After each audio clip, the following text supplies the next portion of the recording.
Welcome back to my channel. If you don't know me, hi, I am Arpita and I scored 98% in my 10th boards. SST में मेरे half ईयरलीज में 69.5 आए थे, ठीक है। फिर प्री बोर्ड्स में 80 आए थे, 79.5, दैट इज 80। फिर बोर्ड्स में 98 आए थे, like 2 marks less because of 2 unfortunate questions जो मैं बाद में दिखाने वाली हूँ। देखो, I know your problem because unit test में देखो मेरे काफ़ी अच्छे आए थे, फुल आए थे पूरी क्लास में मेरे, तो मेरे को बुक मिली थी, ठीक है।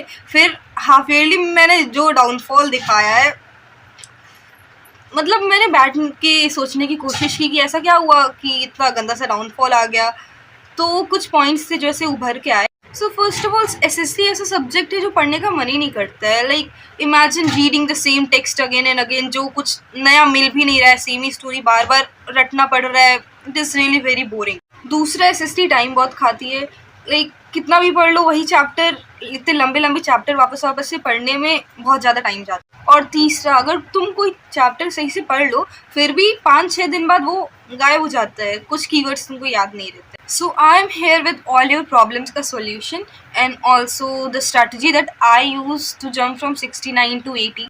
So watch this video till the end क्योंकि लास्ट में I'll be telling you one thing जो तुम्हारे सारे problems का solution है। वीडियो एंड तक देखना because I try to include such things जो तुमको यूट्यूब पे कहीं और नहीं मिलेंगी। तो चलो शुरुआत ही थोड़ी सी चटकारेदार करते हैं। मेरे को पता है तुम अपना माथा पीट रहे हो कि एसएसटी इतनी ज़्यादा पढ़ने के बाद भी ख़त्म नहीं होती है, कैसे कोई चैप्टर हमेशा के लिए लाइक ख़त्म कर दे। सो फर्स्ट ऑफ ऑल वो नहीं ख़त्म होगा, ठीक है। तुम्हारे एग्ज़ाम से एक दिन पहले तक नहीं ख़त्म होगा। बहुत लोगों का तो तब भी नहीं ख़त्म होता है, but let me assure you, if you are at this channel, मेरी स्ट्रैटेजीज फॉलो करते हो जो भी मैं वीडियो में बताने वाली हूँ, देन एक दिन पहले तक तो ख़त्म हो ही जाएगा। So just stop worrying and keep studying because अभी पढ़ के तुम अपने गैप डेज में रिविजन की एफिशिएंसी बढ़ा रहे हो और रिविजन का टाइम कम कर रहे हो। आई थिंक तुमको पेपर का वेटेज ऑलरेडी पता होगा। इक्वल वेटेज होती है 20-20 मार्क्स की हर सब्जेक्ट की, हिस्ट्री सिविक्स सबकी। And if you are studying only history because it is hard, so don't do it. सारे सब्जेक्ट्स पढ़ो। You can study history, you can give it extra time जब बाकी सब में तुम्हारे अच्छे मार्क्स आ रहे हैं। So many of you are saying कि तुम्हें एनसीईआरटी की लैंग्वेज नहीं समझ में आती, specially of history. So if you read the chapter only once and then you are saying this, then it is really wrong because सबको कई बार पढ़ना पड़ता है। आई नो कि एनसीईआरटी की language is a little like very troublesome, समझने में दिक्कत आती है, but still you have to read it at least 2 or 3 times to understand each and every word, and it is really okay कि तुम्हें समझ में नहीं आ रहा है। See what you can do as a solution for this problem is, तुम्हें बस उस टॉपिक का जिस्ट चाहिए। फॉर एग्जाम्पल उस टॉपिक के हेडिंग को, जैसे नॉन कॉपरेशन मूवमेंट था, उसका क्वेश्चन बनाओ कि क्या क्या हुआ था। फिर just right the main points जो तुमको याद रखने हैं वाइल राइटिंग इट्स आंसर, जो भी तुम आंसर में इंक्लूड कर सकते हो। मेन 3 वर्ड्स, 4 वर्ड्स के क्लस्टर्स में पॉइंट किनारे लिख दो, ताकि if when you are revising the chapter तुम वो तो पढ़ लिए कंसेप्ट के लिए, कीवर्ड्स के लिए, एंड रटना क्या है वो तुम्हारा इधर किनारे रहेगा, जो याद ही रहना चाहिए। See it might seem hard right now, but and तक जाते जाते you will remember each and every line of the text also. Sample papers तुम लगा सकते हो, but don't rely on reference books too much. एक तुम उसे यूज़ कर सकते हो फॉर क्वेश्चन प्रैक्टिस, और वो कैसे करनी है? Read the question, frame all the points in your mind कि पहले पॉइंट में ये लिख सकता हूँ, दूसरे में ये, ऐसे 3-4 में। फिर then just look at the answer and match it to your answer that you framed in your mind. देखो, 2 मार्कर्स के लिए तुमको मिनिमम 2 पॉइंट लिखने हैं, 3 मार्कर्स के लिए 3 और 5 मार्कर्स के लिए 5। लेकिन ये मिनिमम वाला क्राइटेरिया तभी फॉलो करना है जब हर एक पॉइंट में तुम्हारे मीनिंग हो, लाइक वेटेज हो, एनसीईआरटी से कुछ कनेक्शन हो, 2-3 लाइन का एक पॉइंट हो।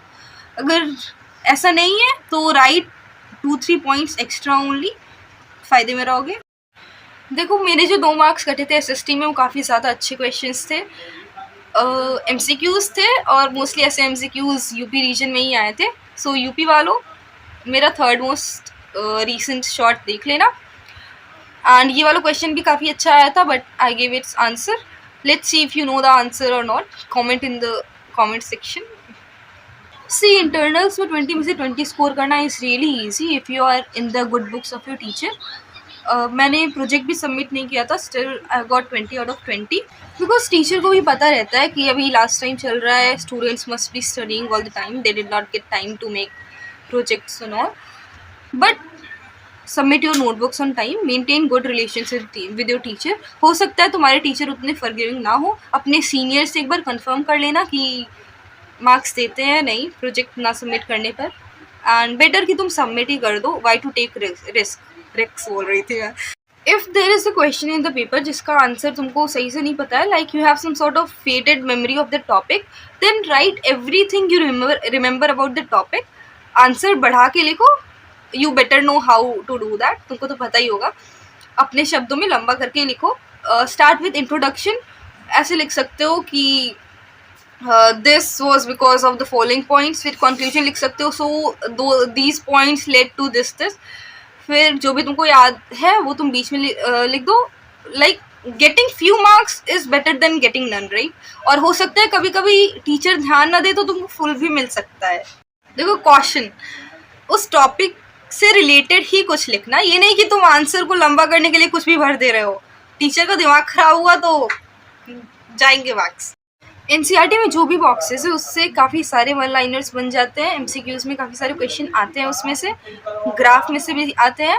कई बार तुम्हारा जो बॉक्सेस होते हैं ना केस स्टडीज़ वाले, उसी में से केस बेस्ड तुम्हारा क्वेश्चन आ जाता है, पूरा पैरा वही छाप देते हैं. So don't forget to read all of them. Now it's time for the रामबाण. So the thing is you can use my notes. देखो I won't get anything by telling you कि मेरे notes use करो, मेरे को पैसे नहीं मिल रहे तुमको बताने के. But since it help me, I think it will help you too, because I have included everything in that. सारे कीवर्ड्स हैं. Like when I made it in November and only, जब मेरे को लग रहा था मेरी एसएसटी डूब रही है, देन आई मेड दो शॉर्ट नोट्स. मैंने दिगराज सर की वीडियोस देखते वक्त और सामने एनसीईआरटी रखे हुए बनाए थे. Like I included almost everything that I could while writing the answers in my pre-boards और boards. मेरे दिमाग में बस वही पिक्चर बन जाती थी. इतने छोटे छोटे में 3 markers 5 markers I have written, and I have included many mnemonics also. जब भी मेरे को दिक्कत आती थी कुछ रटने में, I have made mnemonics that will yes help you too.